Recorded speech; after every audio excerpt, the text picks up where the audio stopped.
Gannavaram party కార్యాలయంపై దాడి జరిగింది అని చెప్పి ఫిర్యాదు చేసిన గన్నవరం తెలుగుదేశం పార్టీ ఆఫీసులో కంప్యూటర్ ఆపరేటర్గా పనిచేస్తా ఉన్న సత్యవర్ధన్ అనే ఈ వ్యక్తి సాక్షాత్తు తానే జడ్జి గారి సమక్షంలో వంశీ ఎలాంటి తప్పు చేయలేదు అని చెప్పినప్పటికీ కూడా వంశీ మీద తప్పుడు కేసులు ఈరోజు బనాయించడం జరిగింది. ఫిబ్రవరి 19వ తారీఖున 2023 మంగళగిరిలో టీడీపీ హెడ్ ఆఫీసులో పట్టాభి అనే వ్యక్తి చేత వంశీ మీద భరించలేని విధంగా బూతులు తిట్టించారు చంద్రబాబు నాయుడు గారు.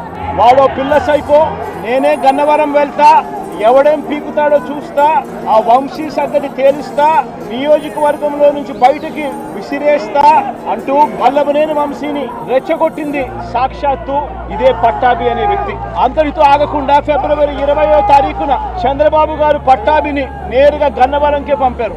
గన్నవరంలో మళ్ళీ ప్రెస్ మీట్ పెట్టి చుట్టుపక్కల ప్రాంతాల నుంచి తాను పోగేసిన మనుషులను వెంట పెట్టుకుని ప్రెస్ మీట్లో మరొకసారి వంశీని తిట్టి ఒక ప్రొసెషన్గా వైఎస్ఆర్సీపీ ఆఫీసును అటాక్ చేయడం కోసం ఫిబ్రవరి 20వ తారీఖున ఇదే పట్టాభి బయలుదేరాడు.